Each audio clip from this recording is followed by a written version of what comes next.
Ah, si.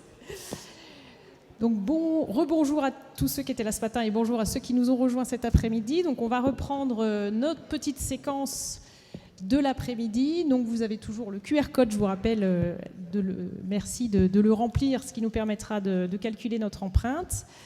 Vous avez d'ailleurs, pour ceux qui n'ont pas la possibilité de le faire avec leur téléphone, on a quelques formulaires papier qui ont été déposés à l'accueil, n'hésitez pas à les prendre. Et donc nous allons passer à la deuxième partie de cette journée FRB sur la Convention pour la diversité biologique. Donc ce matin, on a vu qu'il était possible, voire indispensable, d'intégrer l'homme dans les programmes et les actions de conservation de la biodiversité et de restauration de cette biodiversité. Et donc cet après-midi, on va explorer le deuxième pilier de la Convention sur la diversité biologique, qui est le pilier usage durable, c'est-à-dire comment est-ce qu'on peut utiliser la biodiversité, les services écosystémiques que l'homme peut retirer du fonctionnement de cette biodiversité et des écosystèmes, en répondant donc au premier enjeu qui est de vivre de la biodiversité, et puis en se posant la question parallèle à celle qui a été posée ce matin, c'est-à-dire est-ce qu'on peut tout de même protéger la nature tout en utilisant cette biodiversité. C'est ce qui est sous-tendu par le terme durable, c'est-à-dire j'utilise la biodiversité mais je l'utilise durablement. Et donc pour rebondir sur ce qui a été dit ce matin, où la question était posée, faut-il exclure l'homme des espaces protégés? Moi je poserais la question inverse, faut-il exclure le loup des espaces gérés? Et donc on va voir avec nos différents intervenants que la question est plus complexe qu'il n'y paraît. Et donc en essayant de voir comment finalement nos économies qui utilisent cette biodiversité pour pouvoir fonctionner, pour pouvoir prospérer, comment elles peuvent aussi participer à l'usage durable et avec quels outils. Est-ce que nous avons déjà des outils? Donc on va explorer deux notions pendant cette troisième table ronde. La première notion, c'est la notion d'intégrité des écosystèmes, et pour cela, nous aurons donc Paul Ledley qui va intervenir. Donc, Paul est professeur d'écologie à l'université Paris-Sud, à Orsay. Et donc, Paul va essayer de nous décrypter ce concept d'intégrité des écosystèmes. Pourquoi les communautés scientifiques s'en saisissent, insistent sur cette notion dans le GBF, sa place dans l'objectif A du futur cadre mondial de la biodiversité, mais également sa place dans les autres objectifs, les liens avec les autres cibles, puisque ce qui fait le pendant en fait du pilier 2 de la CDB, c'est l'objectif B du futur cadre mondial, qui est donc l'usage durable et l'usage surtout comment préserver les services écosystémiques pour la biodiversité. Et donc ce qui est intéressant de noter, c'est que cet objectif B, il fait appel donc à plusieurs cibles qui s'intéressent aux services matériels, aux services de régulation, donc régulation de la qualité de l'air, de la qualité de l'eau, des événements climatiques extrêmes par exemple, mais il fait aussi appel à l'agriculture et aux villes. Donc on peut aussi questionner ces choix-là. Pourquoi est-ce que finalement on ne fait le focus que sur ce genre de services pour l'humanité via le deuxième objectif du cadre mondial? Et donc voilà, Paul va essayer de nous décrypter tout ça. Mais je vais quand même appeler les deux autres intervenants aussi avant l'intervention. Donc Xavier Leroux, qui est directeur de recherche à l'INRAE et directeur scientifique de la proposition Programme et équipement prioritaire de recherche exploratoire, donc le PERP Solubiode. Et donc Xavier nous parlera des solutions fondées sur la nature, qui est un concept qui peut être utilisé quand on parle d'usage durable. Et puis je vais appeler aussi Antoine Cady. Donc venez, vous pouvez vous asseoir tous les deux. Voilà, donc Antoine Cady, qui est directeur recherche et innovation à la CDC Biodiversité. Et donc Antoine nous déclinera également le concept de solutions fondées sur la nature, mais en déclinaison territoriale. Donc je laisse tout de suite la parole à Paul, qui va nous présenter le concept d'intégrité des écosystèmes. Est-ce que ça fonctionne? Oui, sa fonction. D'accord. Donc, bon, d'abord, merci de m'avoir invité. Donc, effectivement, de parler de l'intégrité des écosystèmes qui fait partie assez importante maintenant de le nouveau cadre pour le mondial pour la biodiversité. Donc, je voulais surtout, c'est peut-être un concept qui est surtout nouveau pour le CDD. Donc, il n'était pas dans les cibles de Aichi auparavant. Donc, quelle est sa place? C'est quoi l'intégrité des écosystèmes? Pourquoi elle est intégrée dans je vais dire le GBF pour le cadre mondial pour la biodiversité, parce que c'est l'abréviation en anglais, donc GBF, et quel travail à faire à la fois côté politique, gestionnaire, scientifique, pour bien utiliser ce concept. Donc, première chose, on a une définition qui est plus ou moins bien acceptée par le comité scientifique sur la notion d'intégrité des écosystèmes. Donc, typiquement, il a 3 composants. Donc, l'un sur la composition des écosystèmes, donc variété des êtres vivants. Donc, on a plein d'attributs là. Surtout, le problème vient dans la définition, plutôt dans la partie de définir ce qui est dans la composition. Par la suite, il y a une structure qui est l'organisation structurale et physique d'un écosystème et finalement composant fonctionnement des écosystèmes. Ce qui est assez intéressant, c'est que autant que le fonctionnement des écosystèmes, les structures et les compositions sont liées avec les services écosystémiques, dans la grande majorité des cas, les services écosystémiques ne sont pas intégrés en tant que tels dans la définition de l'intégrité des écosystèmes. Donc, je vais juste donner un exemple de la manière d'aborder ça. Donc, c'est un diagramme qui est beaucoup trop compliqué, mais c'était juste pour dire plusieurs choses. Donc, la première chose, c'est qu'il n'y a aucun définition qui est largement acceptée quand on descend au niveau des indicateurs individuels par le comité scientifique. Donc, on est sur quelque chose qui est un très bon concept, où on a des accords à peu près généraux dans le comité scientifique, mais dans la définition concrète de ça, opérationnelle, il n'y en a pas un accord. Donc, et je vais juste vous donner un exemple de l'application de ça. Donc, c'est quelque chose de tout nouveau qui va être proposé à la Convention sur la diversité biologique comme un indicateur de l'intégrité des écosystèmes pour les forêts. Donc, on va essayer d'avoir des mesures de structure, de fonction, de composition. On va essayer de le mesurer avec des satellites et des observations sur le terrain et autres choses pour produire plein de données sur la biodiversité, sur le fonctionnement de l'écosystème, sur sa structure, et par la suite produire à la fin des indicateurs. Et donc, l'une des grandes questions est qu'est-ce qu'on a, même comme indicateur de l'intégrité des écosystèmes? Est-ce que c'est un seul chiffre ou est-ce que c'est comme montré ici un tableau, une sorte de tableau de bord des différents indicateurs à l'intérieur de l'intégrité des écosystèmes, et c'est aux utilisateurs de voir comment on va interpréter un tableau de bord comme ça. Donc, premier commentaire sur... donc, le problème, c'est que ça, c'est une proposition pour l'intégrité de forêt. Il faut avoir une mesure d'intégrité des systèmes de milieu marin, pour des écosystèmes herbacés et autre chose. Donc, pour avoir vraiment un système de mesure d'intégrité et des accords sur l'ensemble des scientifiques de manière de le faire et aussi des utilisateurs de le faire, on est un peu loin. Youp.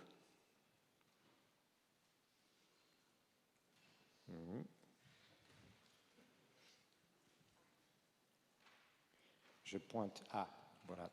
Donc, l'un des problèmes, c'est que la notion d'intégrité est surtout été développée pour parler de l'intégrité des écosystèmes naturels. Et donc, on a une définition qui est relativement claire de ce qui est un écosystème intègre. Donc un écosystème intègre est l'écosystème qui est l'écosystème qui fonctionne dans l'absence de l'intervention importante de l'homme.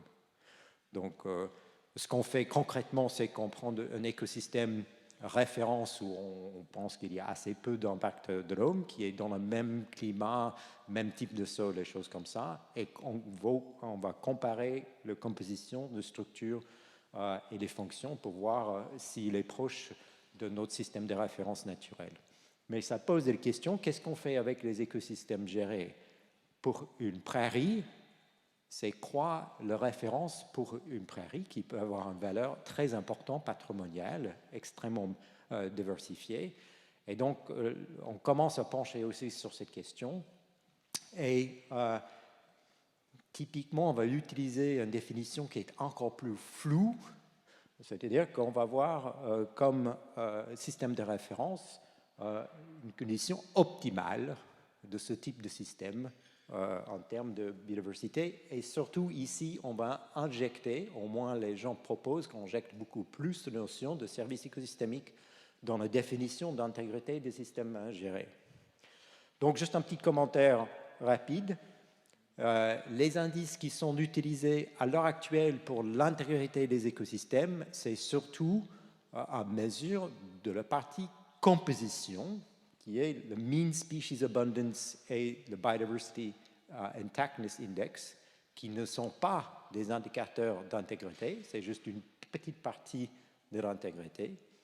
Et ils sont très mal adaptés au système géré. Donc, ils sont bien adaptés à cette question d'intégrité des écosystèmes naturels, mais ils font que partie de mesures d'intégrité.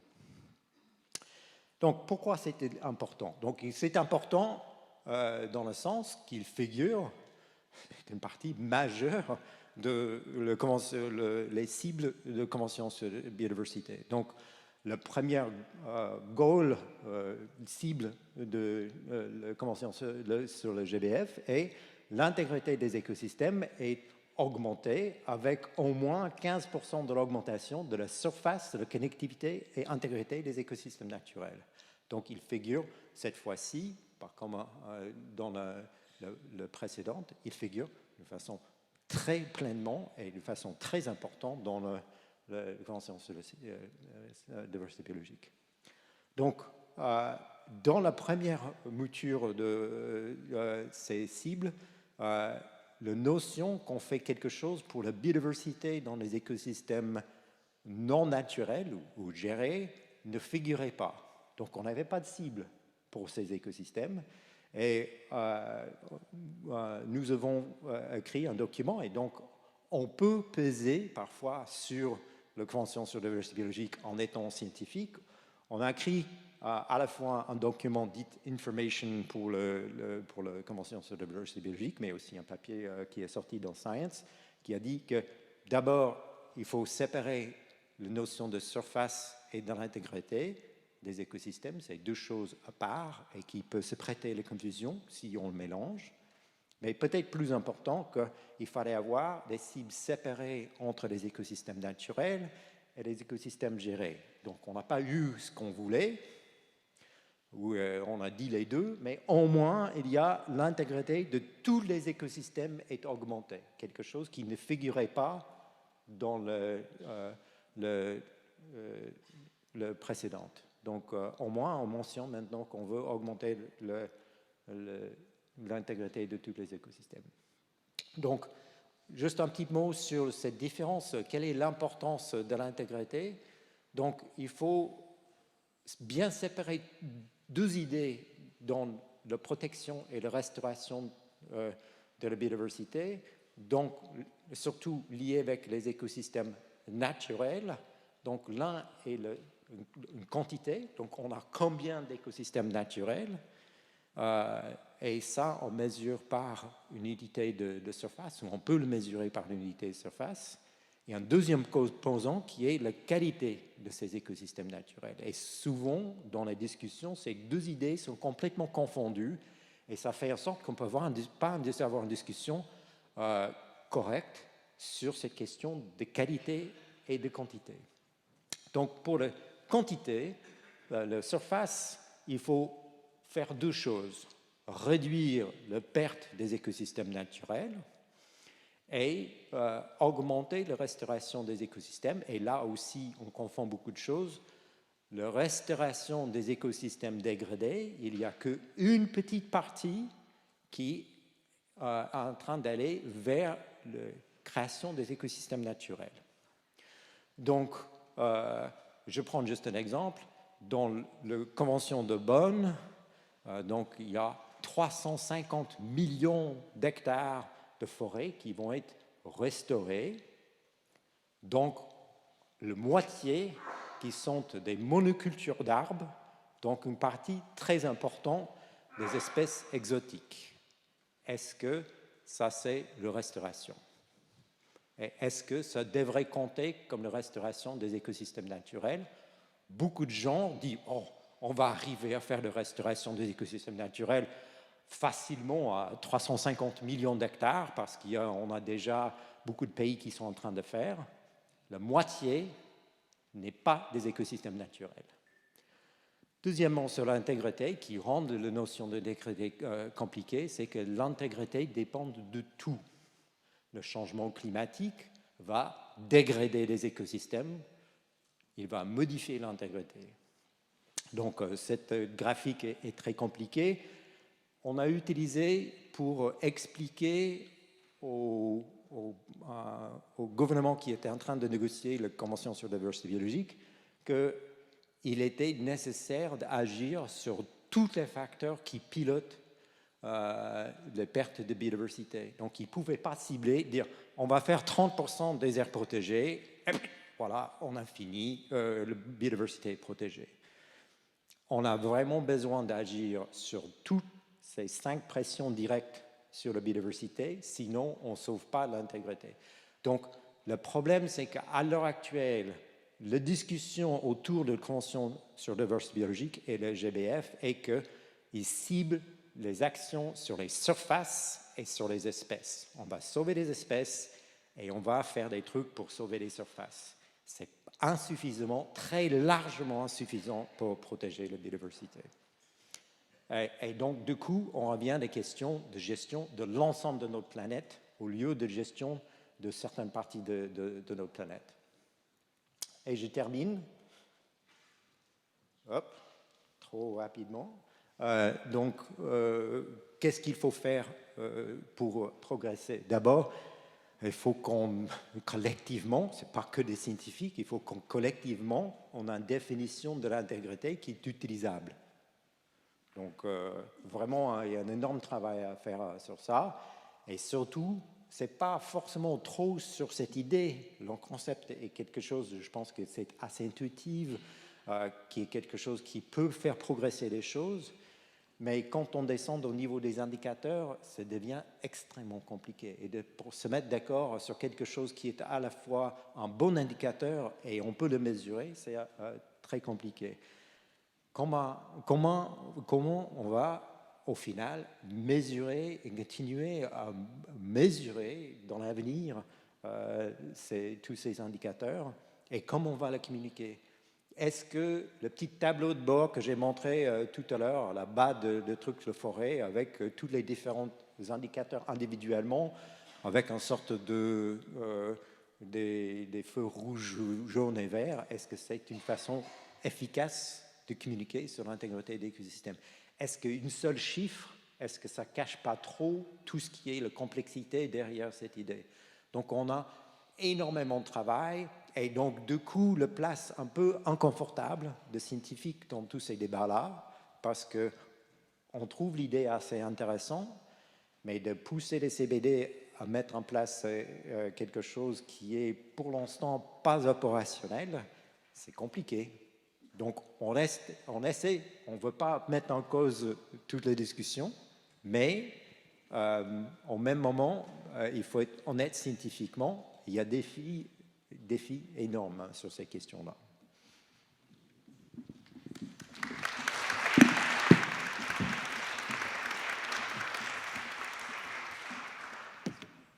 Merci beaucoup, Paul. Donc, on a vu l'intégrité des écosystèmes. C'est une notion complexe, pas encore totalement définie, pas encore totalement opérationnelle, mais vraiment très, très prometteuse. Donc, maintenant, je vais demander à Xavier Leroux d'intervenir. Donc, Xavier va nous parler des solutions fondées sur la nature, ce qu'elles sont, ce qu'elles ne sont pas, quelles sont les opportunités, les défis pour les développer, pour la recherche, par les praticiens. Il va nous illustrer ça donc avec le programme donc le PERP Solubiode. Et donc j'ai envie d'ouvrir cette intervention en posant à Xavier finalement ce par quoi Paul a terminé. Est-ce que les solutions fondées sur la nature sont des solutions efficaces pour agir, pour protéger la biodiversité? Est-ce que c'est opérationnel? Bonne question. Moi, je vais me lever. Ok, donc moi, je suis scientifique à INRAE. J'aime bien dire d'où je parle en général quand je parle. Hein. Voilà. Et donc, je suis directeur d'une fédération de recherche à Lyon. Et je suis directeur scientifique avec Martine Ossart, qui est là, si tu peux lever la main, d'une proposition pour l'instant de PEPR Solubiode, dont je parlerai, sur les solutions fondées sur la nature. Alors, pour commencer, le contexte dans lequel les solutions fondées sur la nature sont arrivées sur la table, je vais faire très vite, hein, on en a parlé, on a une crise profonde et des crises jumelées, biodiversité, changement climatique.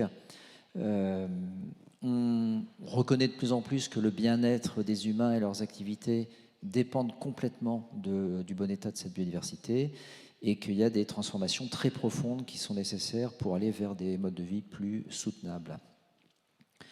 Alors, on va s'attarder un peu sur cette diapositive. Bon, c'est toujours un peu caricatural hein, d'amener ça.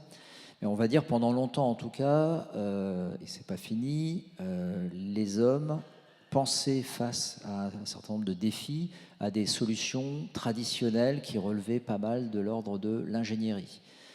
Typiquement, vous avez en haut, je ne sais pas si... Bon, c'est pas très grave. Vous avez donc la digue, là, en fait, hein, face à des enjeux de possibles risques d'inondation, par exemple. Qu'est-ce qu'on fait spontanément? On va créer une digue en dur, y compris par exemple avec du béton. Ça permet de répondre à une question bien spécifiquement. Hein. On va élever le niveau en fonction d'une cible, mais on a des solutions qui sont statiques, c'est-à-dire que ça va faire le job pour une certaine élévation du niveau de la mer. On n'a pas des solutions très résilientes, très adaptables et forcément durables. En bas, pareil, vous voyez l'immeuble. Un enjeu vis-à-vis de l'évaluation de la température en ville, on peut travailler l'isolation des bâtiments, par exemple, des choses comme ça. Les solutions fondées sur la nature, elles ont pour but d'envisager les choses autrement, avec des solutions systémiques. Donc on va reconnaître qu'on a des solutions qui vont répondre à différents enjeux. Par exemple, risque d'inondation, risque d'érosion des côtes, enjeu de faire en sorte que le bien-être des populations locales soit satisfait, enjeu peut-être aussi qui est, par exemple, pour la photo du haut, des pêcheries viables, etc., etc. Donc on définit en général des défis qui sont multiples et on va rechercher des solutions systémiques qui vont travailler. Vous voyez ici, c'est un exemple où les gens ont imaginé une solution qui va répondre à l'érosion du trait de côte en fonction des flux de sédiments qui sont travaillés, la possibilité d'avoir des bassins pour servir un petit peu de tampon par rapport au risque d'inondation, mais aussi de nurserie pour les poissons dans cette zone-là, tout en intégrant une vision sociale et économique pour les populations locales. Et pareil, je vais moins détailler sur l'exemple de la ville. Je pense que c'est peut-être le plus connu, les solutions fondées sur la nature en ville, où les enjeux sont par exemple combattre les îlots de chaleur, amener également du bien-être, de l'esthétique, également des éléments de santé. Avec le Covid, on s'est rendu compte à quel point avoir un contact avec la nature était important, etc. Et j'insiste, hein, il y a des fois, ce n'est pas des services, c'est des disservices qui sont rendus, puisque vous pouvez avoir des éléments non voulus qui vont être amenés par ces solutions. Donc des solutions systémiques, adaptables, on est sur du vivant, on cherche des solutions résilientes et durables. Et vous voyez en bas, j'ai mis, c'est pas la panacée, il ne faut pas dire que ces solutions vont être les solutions à tout, et souvent les solutions, des solutions intéressantes vont être des solutions hybrides, qui vont assembler des éléments de type solution fondée sur la nature et de type ingénierie. Alors si on veut essayer de donner une définition, je ne sais pas si elle sera aussi floue que pour l'exposé précédent, je pense que la définition générale, elle n'est pas très floue, on va dire. Il s'agit donc de protéger, restaurer ou utiliser de façon soutenable des écosystèmes, en fait des socio-écosystèmes, pour répondre à des solutions. Donc on part de ça, quand on parle de solutions fondées sur la nature, on veut des solutions pour répondre à des défis sociétaux. Donc on est très clair, érosion, risque d'inondation, pêcherie, etc. On va définir un certain nombre de défis pour un territoire, par exemple, et on va penser des solutions fondées sur la nature, systémiques, pour amener des solutions sur ces différents aspects. Et deuxième élément de la définition, on attend des bénéfices d'ordre sociaux, économiques et environnementaux, et y compris biodiversité, c'est-à-dire dans la définition des solutions fondées sur la nature, la solution doit au moins maintenir un bon état de la biodiversité ou augmenter, améliorer l'état de la biodiversité. Une solution qui ne satisfait pas ça ne relève pas des SFN. Alors, c'est un terme un peu englobant. Ça fait écho, vous voyez, à différents termes, ingénierie écologique, etc. Et service écosystémique. Mais j'insiste, service écosystémique, c'était souvent travaillé avec une vision de valorisation sur un terme très court pour la société et l'économie, vraiment très anthropocentré. Les SFN amènent une vision qui utilise la notion de service, mais une vision plus systémique, avec une intégration de facteurs et de bénéfices sociaux, économiques et environnementaux, et une vision long terme, de résilience dans un contexte de changement climatique. Bon, l'animation n'est pas terrible, c'est pas grave.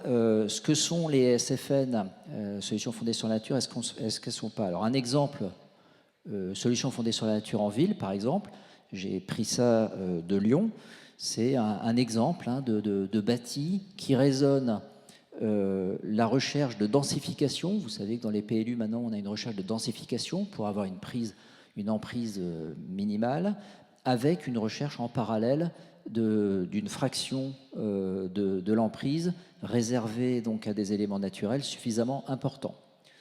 Donc là, il y a toute une réflexion, et si on est sur un plan d'aménagement d'une métropole, etc., on est clairement dans le champ des SFN si c'est bien travaillé. Ce que ne sont pas les SFN, c'est cette photo-là, par exemple.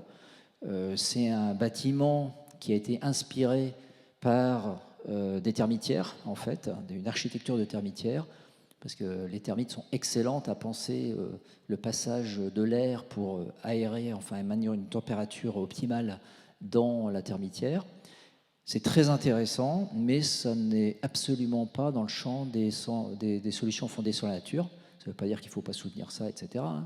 Mais le biomimétisme en tant que tel ne rentre pas dans le champ des SFN.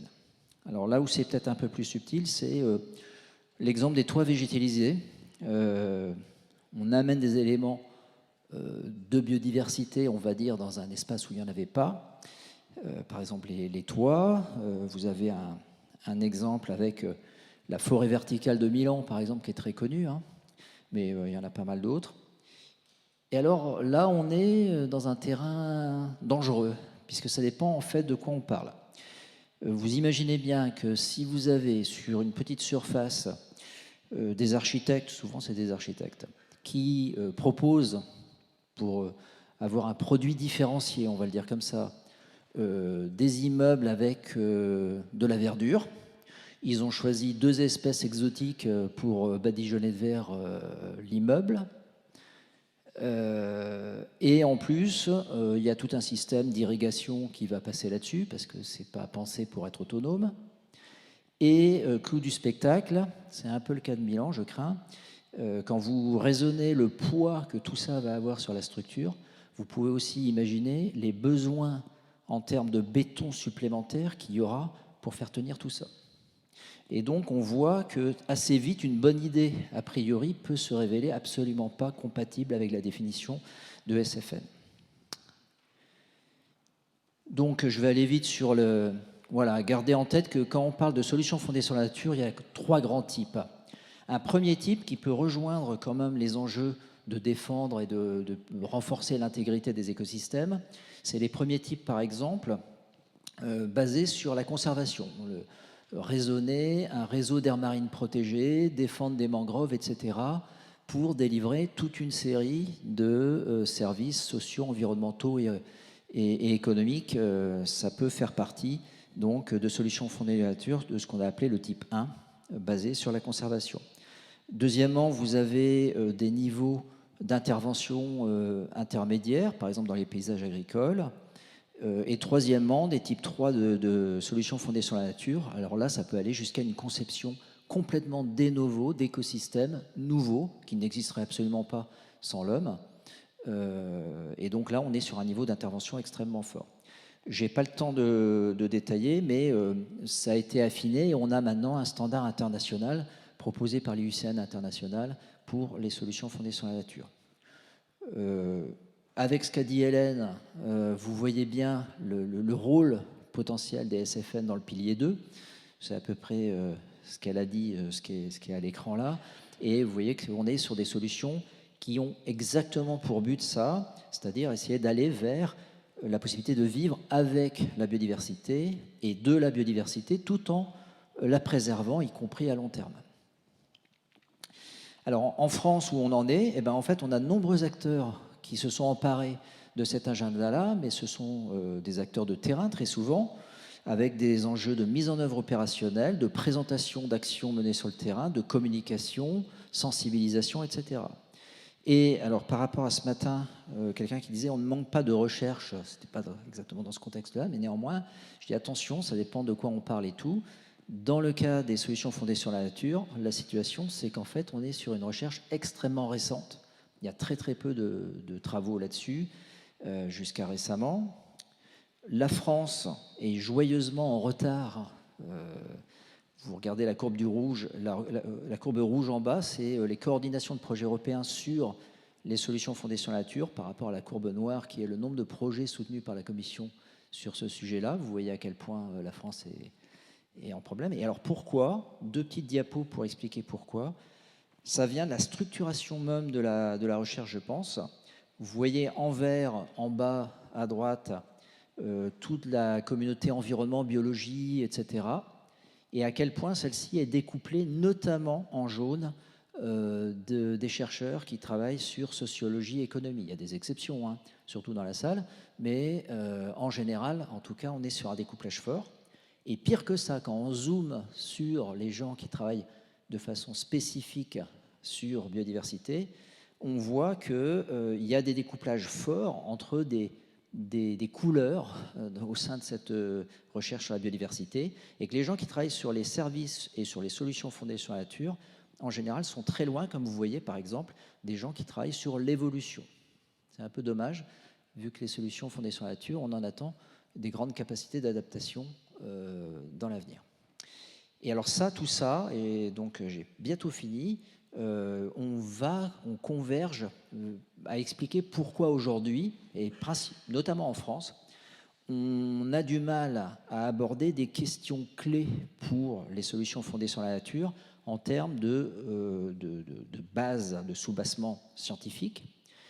En ce qui concerne les perceptions et les systèmes de valeurs, y compris des réflexions d'ordre éthique, l'importance des mécanismes écologiques et évolutifs, j'en ai parlé pour ces solutions. Les compromis et les synergies, il ne faut pas croire que ces solutions, elles vont faire le job et elles vont amener des cases vertes partout sur les colonnes. Non, ce sera exactement comme le tableau qui a été présenté avant, et donc il y aura des choix à faire. Donc il faut renseigner ces compromis. Les systèmes de gouvernance, les cadres légaux, les cadres également en termes de financement, les outils de financement, etc. Et donc c'est face à tous ces enjeux, et donc j'ai plus que 2 diapositives, dont celle-là. Il y a une proposition en fait que nous avons faite d'un programme national qui s'appelle Solubiode, qui est dans le cadre des programmes d'investissement d'avenir, et qui a pour but de doter la France d'un grand programme national sur les solutions fondées sur la nature. On a une fumée blanche qui sortait de Matignon bientôt, on aurait un programme donc, de 9 ans, presque 70 millions d'euros, et qui aurait pour but, dernière diapositive, de structurer, soutenir la communauté de recherche sur ce sujet, comprendre les processus qui expliquent les succès mais aussi les insuccès des SFN, révéler le potentiel de ces solutions en France avec des preuves de concept et, autant que de besoin, revisiter les normes socioculturelles, rénover les cadres légaux, politiques, financiers, etc. Et garder en tête qu'un programme comme ça, il a pour but pas que d'amener des bases scientifiques, mais il a pour but de préparer, le cas échéant, une stratégie, un plan national pour les solutions fondées sur la nature en France, permettant le déploiement à échelle large. Et vous voyez en bas, ça se fait à la fois avec des acteurs académiques et de nombreux acteurs non académiques, dont la CDC d'ailleurs. Voilà, donc merci beaucoup pour ça. Et je pense qu'il y aura des questions sur les SFN.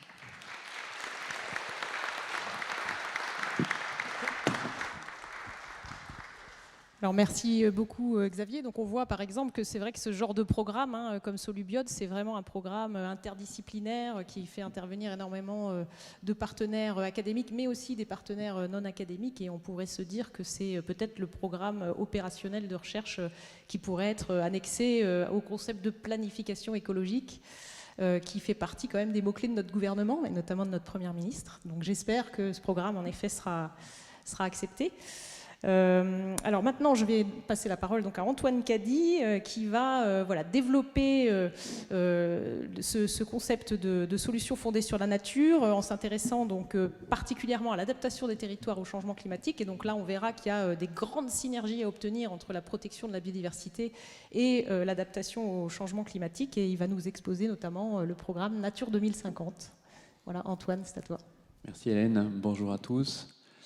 Merci Denis, merci Hélène de nous avoir conviés à prendre la parole aujourd'hui. Moi, je suis toujours très heureux de venir aux journées de la Fondation pour la recherche sur la biodiversité, de vous retrouver les uns les autres. Alors, il y a certains visages qui ne changent pas, mais c'est sympa quand même d'une année sur l'autre de voir qu'il y a aussi des promotions de jeunes qui nous rejoignent. Et donc voilà, soyez là, soyez avides d'apprendre, de comprendre et de rencontrer.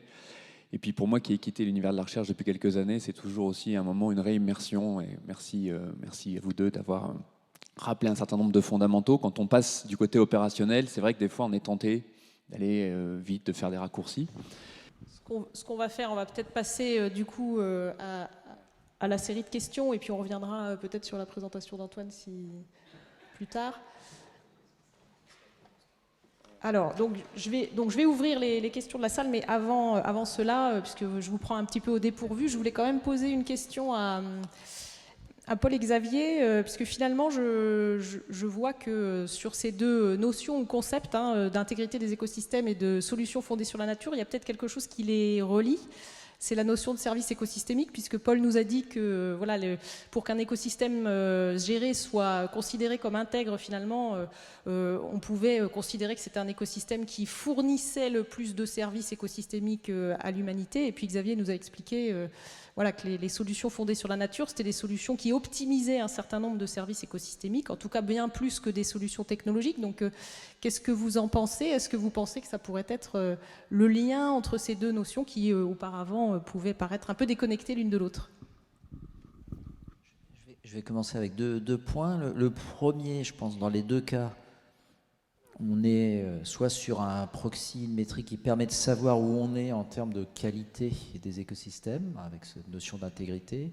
Et les solutions fondées sur la nature, vous voyez qu'une partie de l'enjeu, c'est de maintenir ou d'améliorer l'état de la biodiversité. Donc on voit que là, ça communique. Par contre, là où je n'ai pas entendu la même chose que toi, Hélène, c'est et c'est presque une question à Paul, on avait l'impression que les services, tu as dit que dans l'intégrité des écosystèmes non managés, en naturel entre guillemets, voilà, il n'y avait pas de notion de service, et on voit apparaître pour l'intégrité des systèmes gérés la notion de service. Alors moi ça m'intéresse doublement parce que ça voudrait dire qu'il ne faut pas parler de service pour les écosystèmes naturels. Pourquoi ? Et voilà, donc je dirais qu'il y a ce petit hiatus, mais qui est interne à aux définitions intégrité. C'est pour lancer le débat, hein, c'est pour aider. Donc, je pense qu'il faut être extrêmement honnête. Le concept d'intégrité des écosystèmes, il est beaucoup, beaucoup plus développé pour les écosystèmes naturels. Et ce n'est pas dans la totalité des définitions de l'intégrité des écosystèmes qu'il n'y a pas de notion de service écosystémique. Mais dans la plupart, il n'y en a pas. Donc, l'idée, c'est d'avoir un indicateur autre qui intègre les services écosystémiques. C'est peut-être pas si bête que ça d'avoir si on intègre tout, on commence à avoir un indicateur qui est quand même extrêmement difficile à interpréter. Donc, sur le côté écosystème géré, il n'y a vraiment pas d'accord dans la communauté scientifique sur ce que c'est l'intégrité des écosystèmes gérés. Pour l'instant, ça tend vers l'idée qu'on va intégrer des services écosystémiques, mais on est très loin d'avoir quelque chose qui est stabilisé. Donc, je pense qu'il ne faut pas aller, au moins pour l'instant, trop loin dans ça par rapport à ce qui est stabilisé. Cela dit, l'idée, effectivement, si on a un écosystème productif comme une prairie ou un champ agricole, l'idée, c'est quelque part qu'on prend en compte de productivité, et je n'ai pas dit le maximum de productivité, un productivité optimale, c'est-à-dire durable et qui est couplé avec un impact environnemental qui est dans cette idée optimale. Donc, ce n'est pas du tout l'idée qu'on va optimiser ou maximiser la productivité. Donc, je pense qu'il y a quand même beaucoup de chemin à faire, de faire le lien entre le Nature-Based Solutions et cette idée d'intégrité des écosystèmes gérés.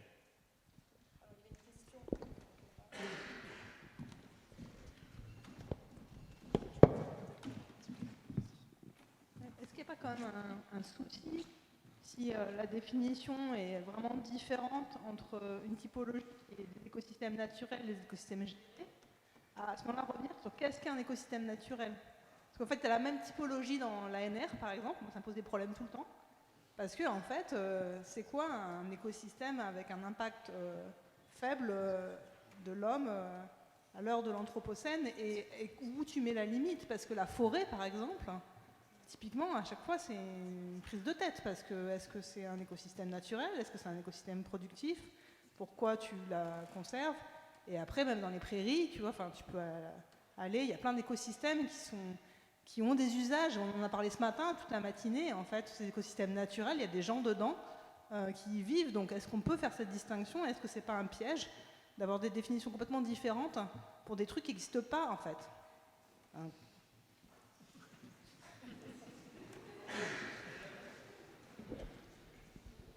Donc, tu touches sur un sujet majeur de la discussion sur la Convention sur la diversité biologique et le GBF et les choses qui étaient évoquées ce matin. C'est-à-dire qu'on a clairement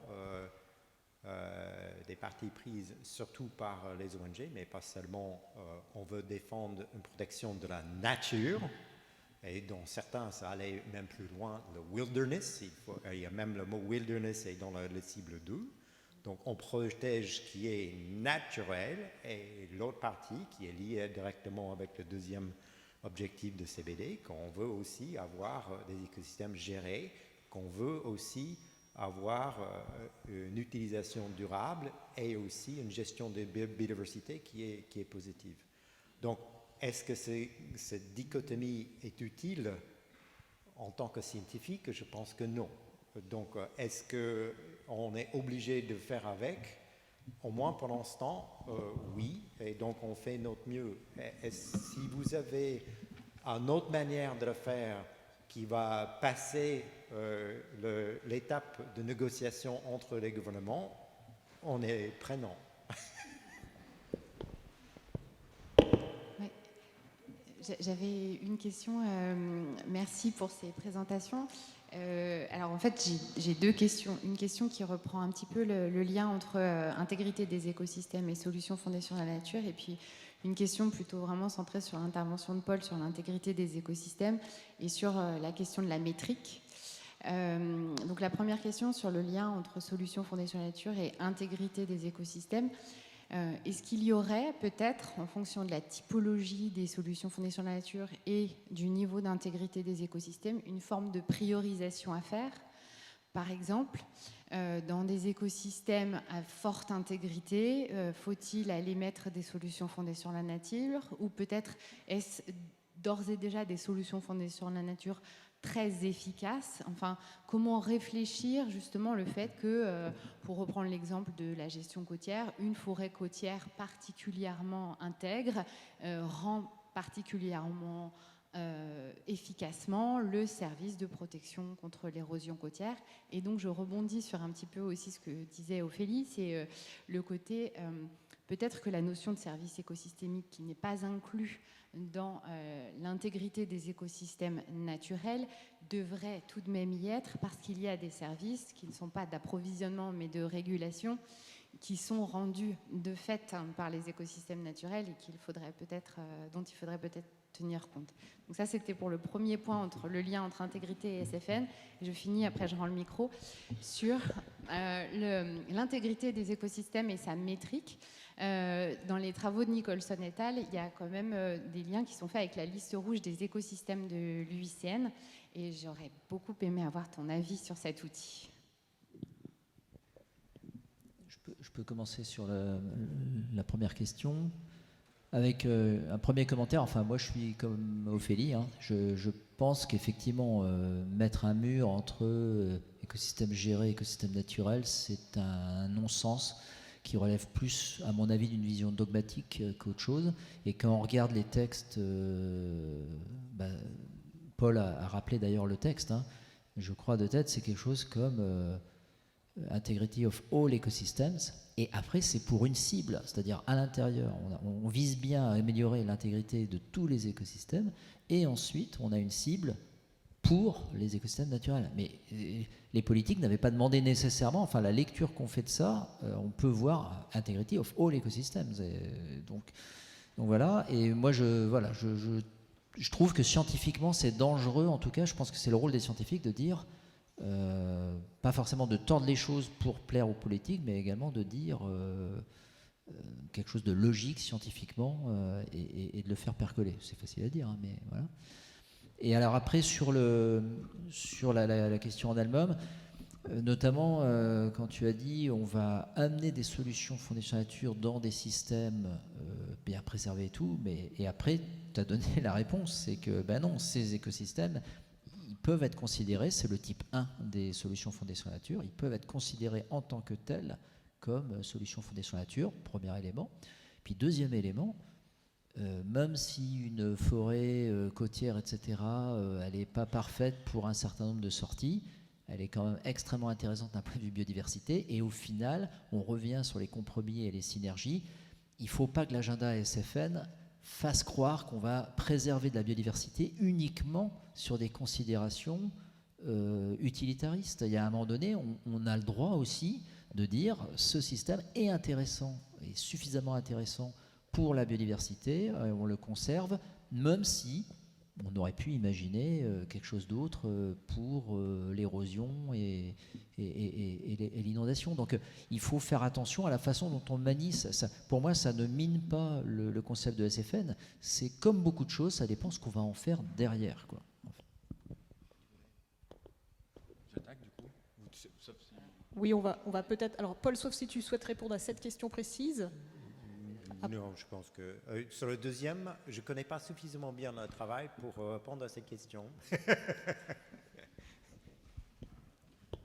Réponse rapide. Merci Paul. Bon, bah écoutez, désolé de cet aller-retour.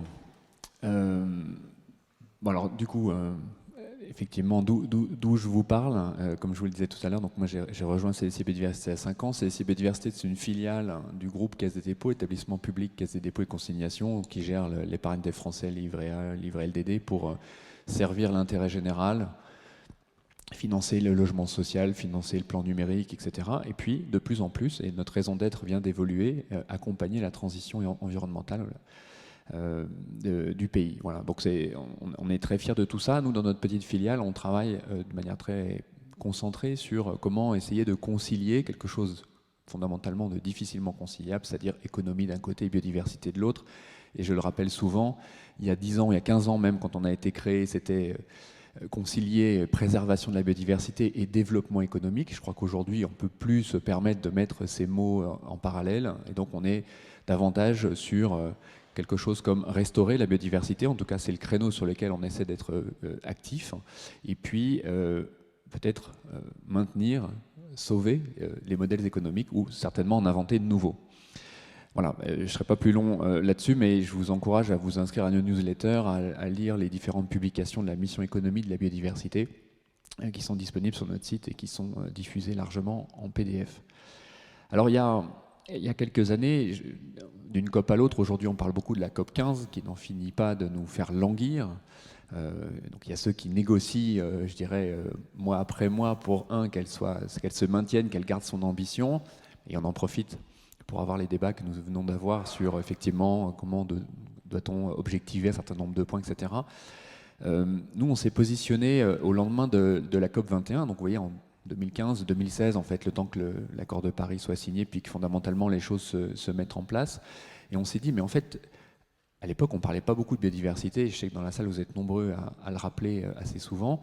En fait, tout le monde se focalise, et notamment les acteurs économiques, publics et privés, sur ce fameux scénario 1,5 degré. C'est fondamental, c'est clair, on le partage, mais ce n'est pas suffisant. Et il faut absolument que les gens s'intéressent aussi à la fois à l'érosion de la biodiversité et surtout intègrent quelque chose qui devient une évidence, notamment parce que depuis longtemps, mais a fortiori aux yeux de tous, depuis 2019, le GIEC et l'IPBES prennent la parole ensemble. Eh bien, en fait, adresser le sujet de l'érosion de la biodiversité, c'est aussi apporter des réponses aux problèmes du changement climatique. Et donc, nous, on s'est dit, pendant que tout le monde va se bagarrer, va innover, va s'engager sur ce sujet 1,5 degré, nous, en fait, on aimerait bien, puisque un certain nombre de concepts existent, et notamment ces fameuses solutions fondées sur la nature, on aimerait bien être un contributeur actif sur les territoires pour essayer de massifier tout ça, en fait, voilà, essayer de pouvoir soutenir le développement de solutions qui soient très concrètes et qui soient au plus près, ce que tu disais, c'est-à-dire à la fois des acteurs, des hommes qui vivent, qui travaillent, etc., et en même temps des problématiques d'adaptation au changement climatique sur ces mêmes territoires. Alors, on a réfléchi à un certain nombre de choses, on l'a pas fait tout seul, et on a essayé d'élaborer une doctrine. Donc vous voyez, on a un comité de pilotage qui est assez fourni, dans lequel on retrouve à la fois les ONG, à la fois les scientifiques, puisque nous ne sommes ni l'un ni l'autre, l'intérêt général nous rejoint, mais nous sommes à l'écoute à la fois évidemment des recommandations, des injonctions des scientifiques, et en même temps des attentes de la société civile, et notamment des porteurs de projets que les collectivités avec les écomères et les ONG, entre autres, mais d'autres également, des projets qu'ils peuvent porter. Et on s'est dit, comment on pourrait monter quelque chose qui permette de reprendre au moins 2 mots-clés qui ont été évoqués là aussi, celui de la restauration. Donc nous, on n'est pas du tout sur les aires protégées, on n'est pas du tout sur des missions, je dirais, institutionnelles, parcs, réserves, etc. On n'est pas non plus sur une approche de type productiviste, dans le sens où, évidemment, notre cahier des charges, notre doctrine s'appuie sur des travaux qui sont faits par des acteurs de proximité, qui s'appuient sur des écosystèmes qui sont ceux qu'on trouve sur ce territoire. Lorsqu'il y a de restauration écologique, c'est avec des végétaux qui sont issus de pépinières locales, qui sont labellisés. Enfin, on essaie d'être le plus rigoureux possible. C'est pas toujours facile, d'ailleurs. Et donc on a élaboré en 2016-2017 une doctrine, donc la doctrine Nature 2050, là aussi qui est disponible sur le site de Nature 2050. Et puis on s'est lancé en se disant bah voilà, comment on pourrait essayer d'aller être une contribution complémentaire à ce qui se fait déjà, hein. On évoquait le Life Artisan, les financements nationaux, européens, le travail que font un certain nombre d'établissements publics de recherche ou plus appliqués. Nous, on s'est dit, en fait, pour que notre contribution soit vraiment une contribution supplémentaire, il faut que ce soit des financements qui ne sont pas des financements publics. Sinon, ça va se substituer à d'autres actions, ça n'a pas d'intérêt. Et les partenaires qui sont autour du comité de pilotage, d'ailleurs, on se retrouverait tous en concurrence, ça n'aurait pas de sens. Donc nous, on s'est dit, non, mais c'est une responsabilité qu'on a au sein du groupe Caisse des dépôts, bon, établissement public et puis les entreprises qui sont autour. Et puis c'est une responsabilité qu'on aimerait aussi pouvoir partager avec d'autres acteurs économiques sur les territoires, et singulièrement des entreprises qui peu à peu commencent à comprendre que finalement s'intéresser à l'adaptation au changement climatique des territoires sur lesquels elles travaillent, elles vivent, leurs collaborateurs s'épanouissent, leurs familles respectives grandissent, etc., bah, c'est pas complètement déconnant. Voilà, donc on a ce travail un peu pédagogique, vous le voyez, 5 ans plus tard, mine de rien, il y a une 60aine d'entreprises qui se sont mobilisées, et on a essayé pour j'irai au-delà de la démarche pédagogique, qu'est-ce que sont les SFN, pourquoi ça a du sens, pourquoi c'est relié également à votre activité, etc. Et je vous passe évidemment toute la démonstration de liens étroits qu'il y a entre économie et biodiversité, sur lesquels j'interviens assez souvent. Là, on s'est dit, en fait, nous, il y a une promesse qu'on peut cristalliser, c'est que finalement, pour chaque 50 000 € qui sont collectés, on va pouvoir les engager, et ça nous permet de restaurer et de suivre sur le long terme 1 hectare. Voilà. Alors vous me direz, ça fait super cher l'hectare. Oui, c'est vrai, mais j'en reviens à mon premier mot-clé qui est celui de la restauration. C'est-à-dire qu'on part sur des hectares, des surfaces, pas toujours en hectares, qui sont dégradées. Donc il y a un coût de restauration, parfois même un coût de désartificialisation qui est important. Et puis le deuxième mot-clé, c'est celui du long terme. Et c'est l'engagement que l'on prend tant vis-à-vis des porteurs de projets, je vais y revenir dans une minute, que des contributeurs, c'est qu'en fait on va suivre, on va accompagner les porteurs de projets jusqu'en 2050, peu ou prou pendant 30 ans. On le fait, je reviendrai dans une minute sur le suivi et les indicateurs qu'on a élaborés. Vous voyez sur cette diapositive, en fait il y a beaucoup de structures, beaucoup de collectivités qui du coup s'intéressent à tout cela. Et une des dernières annonces qui a été faite dans le cadre du programme Nature 2050, par exemple, est le réengagement de la métropole du Grand Paris, qui va mobiliser 4 millions d'euros à destination des 131 communes de la métropole, dans le cadre d'un appel à projet, pour que 7, 8, 10 projets puissent être identifiés et accompagnés dans le cadre de Nature 2050. Et selon les territoires, on a pas mal d'acteurs. Alors voilà, au bout de 5 ans, on a mobilisé un peu plus de 9 millions d'euros, et ces 9 millions d'euros, en fait, ils sont repartis intégralement sur la 50aine de projets que vous avez sous les yeux, ce qui représente globalement une intervention sur un gros millier d'hectares. Et ce qui est intéressant, c'est la richesse, en fait, je dirais l'approche pluridisciplinaire de l'ensemble de ces projets. On est dans des cœurs de ville, on est en périphérie de ville, on est en montagne, on est sur des littoraux, et à chaque fois, en fait, on essaye de faire cette démonstration que l'engagement, j'allais dire l'investissement, mais il serait mal interprété, surtout de là où je viens, mais l'engagement financier qui est fait à destination de la restauration des écosystèmes est finalement le meilleur pari que l'on peut faire sur l'avenir, puisque c'est ça le cœur même du projet, hein. C'est-à-dire que pour pouvoir maintenir la qualité de vie, l'attractivité, telle ou telle activité, ou simplement restaurer un territoire dans un contexte de changement climatique, et bien finalement le meilleur pari que l'on peut faire, c'est de restaurer la nature. Et cette restauration, voilà, on essaie de la piloter. Et donc là, c'est un truc un peu sensible, et ça va certainement vous faire réagir. On a beaucoup bossé, alors avec notamment le muséum et puis avec Lucas Badi, en fait, on a pour chacun des projets 20 à 25 indicateurs par projet. Donc ça va être un nombre d'arbres plantés, des linéaires de haies, je ne sais pas, le retour de telle ou telle espèce dans une zone humide, etc. Donc ça, c'est par projet. Entre guillemets, je ne vais pas vous dire c'est simple, mais c'est quelque chose de classique. En revanche, la question qu'on s'est posée, c'est de savoir comment, à l'échelle de Nature 2050, donc pas des 50 projets, parce que quand on est sur de la restauration de fonds marins côtiers, on ne pourra pas prélever les mêmes choses, vous en doutez, qu'en forêt ou ailleurs. Mais on s'est posé la question en fait de savoir comment on pouvait suivre finalement le retour à une forme de maturité des écosystèmes sur lesquels on était intervenu. Hein, en clair, on a quelque chose de dégradé, on le restaure. Quand on le restaure, on fait des choix. Et derrière, on va laisser la nature en libre évolution, globalement. Et ce qui va nous intéresser, c'est la vitesse à laquelle, notamment les grands cycles, vont pouvoir refonctionner, ou en tout cas de manière comparable à des sites sur lesquels on ne serait pas intervenu, par exemple. Donc ça, nous, on ne sait pas faire, mais on s'est appuyé donc, sur les universités, les labos dont je vous ai parlé dans un instant, et on mesure notamment l'azote 15 et le carbone.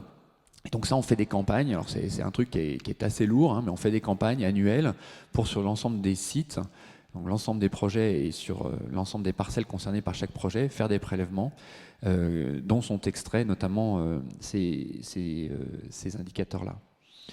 Voilà. Pour terminer, juste pour que vous ayez quand même une ou deux images un peu concrètes de ce que l'on a pu faire. Un travail que l'on fait avec les conservatoires d'espaces naturels, notamment le Seine-Savoie, c'est une grande fierté pour moi parce que c'est il y a 25 ans là-bas que j'ai commencé à travailler. Ouais, non, mais je me fais pas du mal parce que j'étais à nouveau au lac du Bourget la semaine dernière et la population de cistudes qu'on a réintroduite, ça fera sourire quelques-uns d'entre vous, se porte à merveille et donc il y en a maintenant plein la Roselière. Voilà, donc voilà. Donc là, on est un petit peu plus loin du lac du Bourget, mais on est sur une tourbière qui est en dessous de la station des Ménuires, qui est extrêmement dégradée et qui était en train, en fait, fondamentalement de disparaître. Donc ça posait un certain nombre de problèmes, un problème sur un certain nombre d'espèces cibles, un problème d'habitat, puisqu'une fois que la tourbière, une fois que la tourbe elle-même a été, est partie avec les flots notamment, eh bien, on n'est pas en capacité de la restaurer véritablement, puis parce qu'il y avait également un problème de gestion de flux. Et donc on est intervenu avec le conservatoire. En fait, on est en train d'intervenir, il y a 3 ans de travaux, et puis donc quelques décennies de suivi.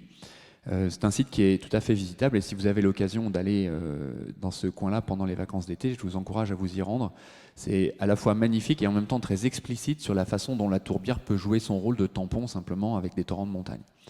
Et puis un autre site, donc là on est en périphérie de la réserve naturelle régionale des Parcias, un travail que l'on conduit avec la LPO, en fait, que la LPO conduit, qu'on a le plaisir d'accompagner plus exactement, où on va essayer en fait de s'appuyer sur les contraintes que génère le changement climatique et un risque de disparition d'un certain nombre d'espèces et de fonctionnalités écologiques en faisant monter un peu plus haut en altitude un certain nombre d'espèces végétales qui le feraient naturellement si on leur laissait le temps, mais qui là, vu la cadence des événements, ne l'auront pas. Et donc l'idée, c'est d'aller planter du pin cynbro 300 à 400 à 500 mètres d'altitude au-dessus de la zone de combat, donc la zone de limite de végétation. Voilà, donc c'est un très beau programme par ailleurs qui est porté par toute une armée de bénévoles avec des espèces qui sont pilotées, suivies, ainsi qu'évidemment la croissance des pins cynbro. Ce problème du pin cynbro, c'est que globalement, on se dit que 30 ans c'est sympa, mais 30 ans on aura un truc qui sera à peu près haut comme ça. Donc voilà, c'est quelque chose qui est pour quelques générations de passionnés. Et là encore, c'est tout à fait visitable. Voilà, juste ces 2 exemples. Toutes les fiches projets sont mises à jour chaque année sur le site de Nature 2050. Donc si ça vous intéresse, si vous voulez les visiter, si vous vous questionnez simplement sur tiens, qu'est-ce qu'ils suivent, comment ça marche. Il y en a beaucoup qui sont aussi avec des exploitants agricoles. Évidemment, on a un vrai enjeu de maintien d'un certain nombre de pratiques, enfin plutôt de souhait de culture et donc d'évolution des pratiques sur un certain nombre de territoires. Il y a beaucoup de choses qui se passent en ville également. Voilà. Et puis si vous avez des projets, n'hésitez pas à les faire remonter. Si vous souhaitez contribuer, vous êtes les bienvenus. Et si vous avez simplement des remarques à faire, elles sont également les bienvenues. Voilà, merci beaucoup.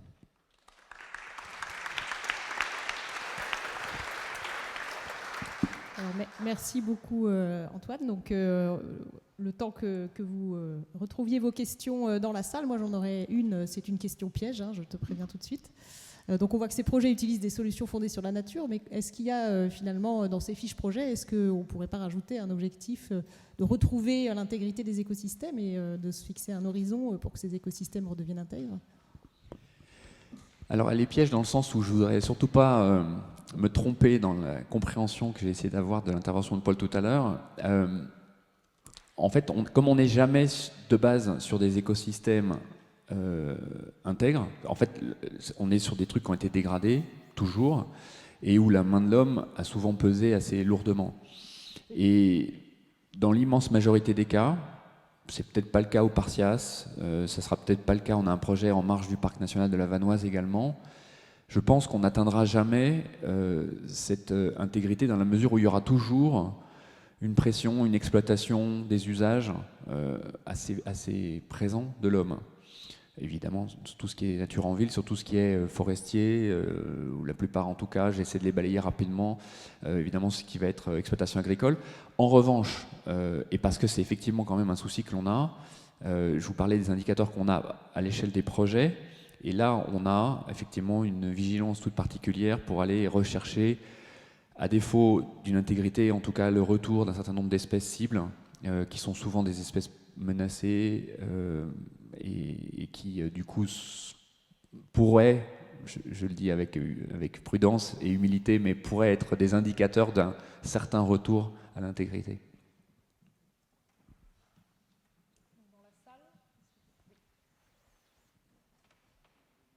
Bonjour. Michel Buche, donc Confédération paysanne, syndicat agricole. Donc, je ne m'étendrai pas pour le dernier intervenant, puisqu'on est toujours inquiète quand on voit les finances s'occuper de restaurer la nature, puisque souvent c'est en échange d'une artificialisation des terres en général. Ce que vous présentez est tout à fait intéressant, bien sûr. C'est un don strict, c'est en échange de rien. Voilà. Alors, et donc pour revenir un petit peu sur ce que j'ai retenu comme éclairage pour donc les deux premiers intervenants, nous on est toujours un petit peu inquiets de justement, enfin les deux personnes qui ont intervenu dans la salle étaient sur la même longueur d'onde, hein, c'est-à-dire que là on parle d'une petite partie de la planète, hein, là il paraît qu'en France on sera à 17%, ou peut-être un peu plus. Et donc on veut se focaliser sur l'intervention sur des espaces soi-disant sauvages, donc qui n'existent plus depuis 10 000 ans à peu près quand même. Hein. Et donc pour parler plutôt d'espaces plus ou moins anthropisés. Et l'espace le plus anthropisé, c'est évidemment les 60% de la surface française qui sont utilisés par l'industrie et l'agriculture. Et il nous semble que le combat majeur à mener pour préserver la biodiversité, c'est pas se concentrer sur les 17% d'espaces dits naturels, en sachant que la plupart étaient déjà plus ou moins protégés par des conditions climatiques et d'accès, et donc se concentrer sur les 60% qui sont par contre là tout à fait accessibles. Ce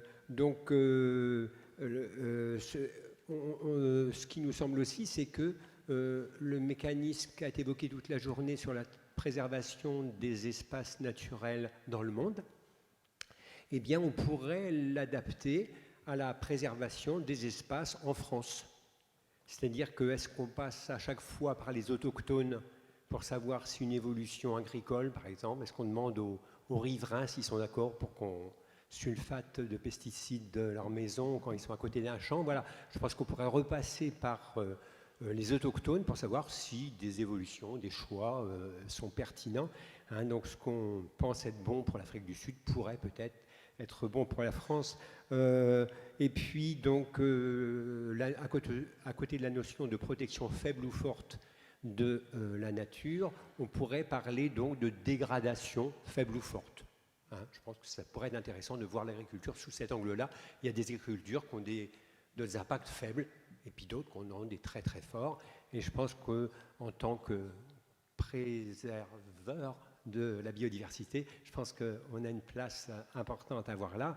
Et pour ce qui est de la question de ce matin des animaux qui peuvent nous évoquer ce qu'on peut faire avec la nature, il nous arrive en tant que syndicat d'avoir l'impression qu'on a plutôt affaire à des langoustes, hein, ou des écrevisses, donc qui, vous le savez, marchent en arrière.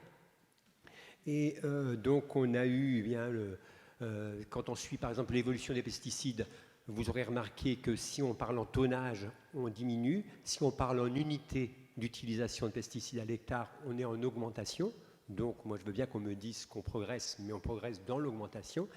pour des tas de raisons qui ne sont pas uniquement des manières agricoles. Les surfaces agricoles augmentent, enfin celles qui sont traitées de manière intensive, enfin voilà, il y a d'autres raisons, mais malgré tout.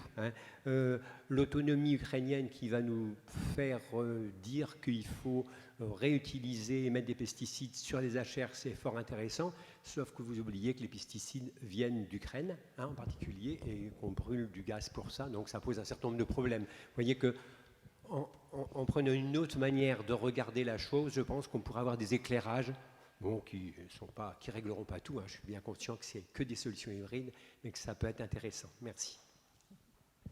Est-ce que vous avez des réponses à apporter à ces nombreuses questions? Paul? Donc, justement, je pense que cette notion d'intégrité des écosystèmes gérés est potentiellement intéressante dans ce sens-là. C'est-à-dire que est-ce qu'on peut aussi essayer de définir des écosystèmes agricoles, par exemple? Est-ce qu'on peut définir une sorte de type idéal d'un écosystème agricole qui est à la fois productif et a peu d'impact sur l'environnement et en profite de la biodiversité? Et si on peut le faire, est-ce que par la suite, on peut mesurer le progrès par rapport à ça? Donc, c'est pour ça qu'à la fois, il est difficile de séparer nature et gérer, mais ça peut être utile d'avoir une réflexion qui est différente sur les mesures d'intégrité dans les écosystèmes gérés. Donc, je vais m'arrêter là parce que je pense que... Oui, c'était pour réagir par rapport à l'importance de l'agriculture. De toute façon, l'agriculture, c'est une des forces les plus puissantes qui va déterminer le devenir de la biodiversité, en Europe, en France en particulier, etc. Le devenir dans un sens ou dans l'autre, c'est faire en fonction des choix qui seront faits. Donc effectivement, quand on sait qu'on a un levier fort, il faut s'en occuper. Et donc je voulais juste signaler que le PEPR dont j'ai parlé, la Solubiode, il y a 4 priorités pour travailler les solutions fondées sur la nature. Il y a les solutions fondées sur la préservation, c'est peut-être les 17% que vous évoquiez, c'est important. Mais après, les 3 autres, c'est les solutions fondées sur la nature urbaine, les solutions fondées sur la nature côtière, parce que le côtier n'est pas triste en termes de pression également, il faut garder ça en tête, et les solutions fondées sur la nature en milieu rural. Donc en fait, ça veut dire que un quart de ce programme sera dévolu effectivement à ce qui se passe dans les territoires agricoles. Et deuxième élément par rapport à ce que vous avez évoqué, ces solutions, elles ne font sens et elles doivent être co-construites avec les populations et les acteurs locaux. Ça a été, c'est l'approche qu'a présentée Antoine et la recherche doit faire de même. C'est quand on a compris ce que sont ces solutions fondées sur la nature, on ne peut pas imaginer le faire hors sol. Alors merci beaucoup, je pense qu'on va arrêter là, je regarde les timekeepers, voilà. Donc on va demander à Sophie et à la technique de nous présenter la transcription graphique des échanges qui ont eu lieu.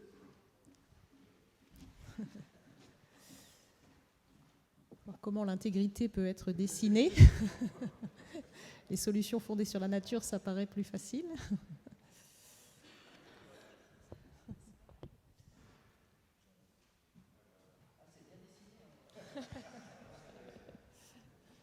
Je ne suis pas sûre que nous représentions l'intégrité des écosystèmes.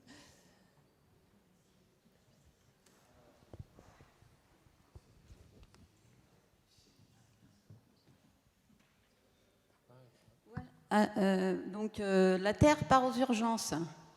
Alors malheureusement, les urgences ne vont pas très bien non plus.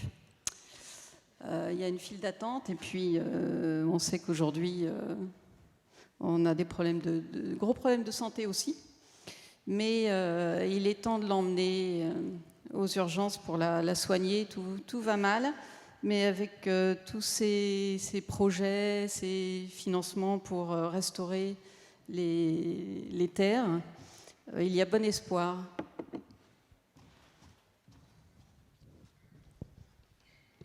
Merci beaucoup.